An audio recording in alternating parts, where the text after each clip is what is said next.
So it's looking like the UC system will now reinstate the SAT, and I'll tell you why in this video.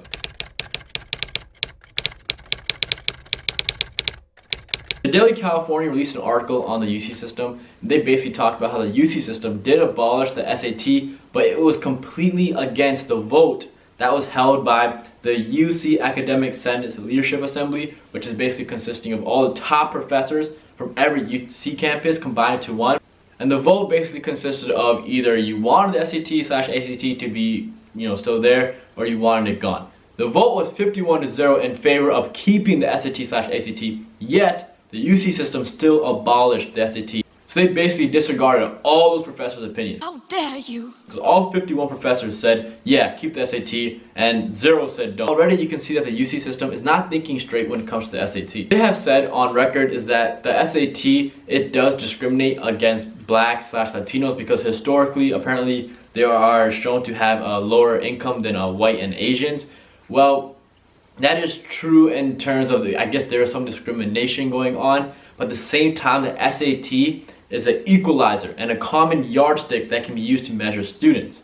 And I say this because rich people have the means of transportation after school. Like, for example, some of my friends who were from low-income families, they couldn't participate in extracurricular activities because they had no transportation after school. They had to take the bus home because their parents had very limited use of a single car for like 3 other siblings. So they could not attend extracurricular activities. Yet some of my rich friends, they were able to play lacrosse, wrestling, football, basketball, soccer, all of that because they had the means to do it. So when a college sees that, all right, this student has only played lacrosse as extracurricular, while this student has played 10,000 sports, they obviously may lean to the person who's played 10,000 sports. So the SAT actually levels the playing field in that aspect. Now, it is possible that the rich person may have more resources to study for the SAT, etc. Well, if you look at me, I only use Khan Academy to study for the SAT, and I'm not from the richest family either.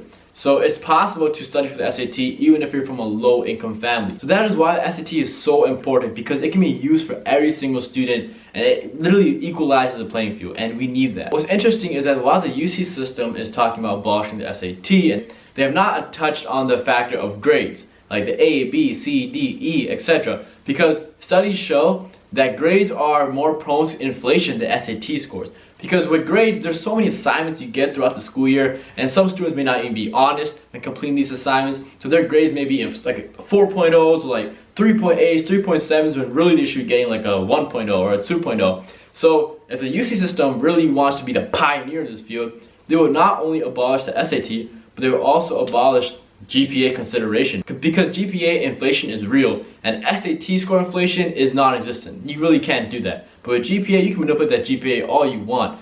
SAT, you can't. You get the score you got and you call it a day. And UC Berkeley students have even come out and said that the UC system should not abolish the SAT. And because of all this backlash and the fact that the UC system is now exposed for violating a 51-0 unanimous vote in favor of the SAT, they're now thinking about reinstating the SAT, and I have the article in my description so you can read about it on your own. And we'll see what happens, guys. I'll keep you guys updated, and so please like, share, subscribe, and comment down below if you think the SAT should be removed or not. And don't think, all right, the SAT is a hard test, so I just want it removed. Think about whether it is a fair test. I still think it is a fair test, even though it might be a little harder than your average test. It is a very fair test. If you study, you get the score you need.